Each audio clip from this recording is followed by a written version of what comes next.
लाडकी बहीण योजना आणि या योजनेचं बघा जे वितरण आहे हे प्रचंड याला विलंब झालेला आहे आणि राज्याच्या महिला बालविकास मंत्री अदितीताई तटकरे यांनी पण काहीतरी माहिती देणं अपेक्षित होतं. काल GR आला बघा आणि तो GR याच्यापूर्वी पण आला होता, एकदा डिलीट झाला होता. तर असं व्हायला नाही पाहिजे, लवकरात लवकर वितरण व्हायला पाहिजे. आणि आता जर आपण पाहिलं तर रक्षाबंधनाला फक्त आणि फक्त 3च दिवस बाकी आहेत, कारण आज आहे 25 तारीख आणि 25 तारीख म्हणल्याच्या नंतर सर्वांना माहिती आहे बघा आज मंगळवार आहे आणि विशेष म्हणजे बघा 28 तारखेला तर रक्षाबंधन आहे. मग आता दिवस किती उरलेले आहेत? फक्त त्याचं उत्तर आहे 3च दिवस उरलेले आहेत. मग या 3 दिवसामध्ये पण जर विचार केला तर 26 तारखेला ईद येणार आहे आणि रविवार 26 तारखेला जे आहे सुट्टी असणार आहे, ईद निमित्त जे आहे शासकीय सुट्टी असणार आहे. त्यामुळे 26 तारखेला वितरण होणार नाही. मग वितरण जर झालं एक तर आज होईल, अन्यथा 27 तारखेच्या नंतरच किंवा 27 तारखेपासूनच वितरण व्हायला सुरुवात होईल. आणि एक महत्त्वाची गोष्ट म्हणजे बघा या 3 दिवसामध्ये जे आहे वितरण हे होण्याची शक्यता ही ऑब्व्हियसली आहे, त्यात काही शंका नाही कोणाच्या मनामध्ये, कारण की शासनाने हे वितरण जे आहे हे रक्षाबंधनानिमित्तच पुढे नेलेलं आहे. याच्या व्यतिरिक्त काही ठोस कारण नाही आहे सध्या, नाही पडताळणी चालू आहे, नाही कुठल्या काही आणखी गोष्टी चालू आहेत, तरी देखील वितरण पुढे नेलेलं आहे. आणि 1 हप्ता तर शासनाने चुकून पण नाही द्यायला पाहिजे, द्यायचे असतील तर 2 हप्ते द्या.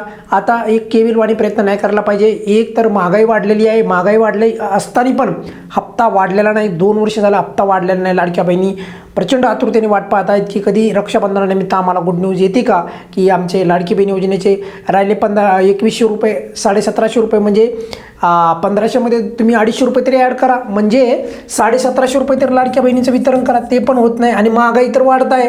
तर त्यामुळे लाडक्या बहिणींना पण अपेक्षा आहे की लवकर लाडकी बहीण योजनेचं मानधन जे आहे तर ते पण वाढलं पाहिजे. ते जर 2100 रुपये करता येत नसेल डायरेक्ट, तर 250 रुपयानं का होईना पण वाढवायला पाहिजे. आणि एक महत्त्वाची गोष्ट म्हणजे वितरणाच्या संदर्भात एवढा विलंब तर चुकून पण नाही व्हायला पाहिजे. ही खूप मोठी दिरंगाई आहे, अजूनही वितरणाचा पत्ता नाही बघा.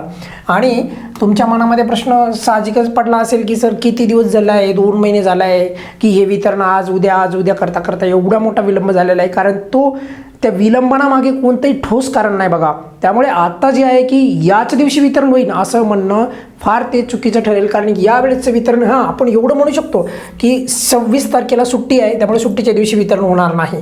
त्यानंतर आज आहे 25 तारीख, आज सुट्टी नाही, त्यामुळे आज 27 तारखेला या 2 तारखेला वितरण होऊ शकतं, नाही तर डायरेक्ट जे आहे 28 तारखेला वितरण होईल.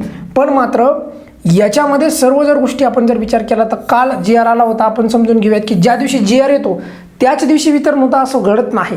मागे काही वेळेस घडलेलं पण आहे, ज्या दिवशी GR आला त्याच दिवशी वितरण पण झालेले आहेत तसे पण मात्र एकंदरीत सर्व प्रक्रियेचा विचार करता राज्याच्या महिला बालविकास मंत्री आणि महिला बालविकास विभागाच्या जे काही प्रशासनिक काही गोष्टी राहिल्या असतील काही त्यांच्या बाबी पूर्ण करणं, तर त्या लवकर कराव्या आणि कोणत्याही पद्धतीमध्ये 2 हप्ते म्हणजेच जुलै आणि ऑगस्टचा हप्ता देण्याचा प्रयत्न करावा.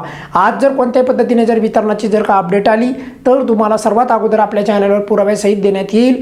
आणि जर काही फेक कमेंटमध्ये सांगितलं असतील की वितरण चालू झालं वगैरे, तर त्यावर तुम्ही दुर्लक्ष करा, त्या कमेंटकडे तुम्ही लक्ष देऊ नका. जेव्हा वितरण चालू होईल तेव्हा तुम्हाला छोटासा व्हिडिओ जो आहे पुराव्यासहित उपलब्ध होईल. या व्हिडिओमध्ये आपण इथेच थांबूयात बघा. काही अडचण असेल तर नेहमीप्रमाणे कमेंट्समध्ये विचारू शकता.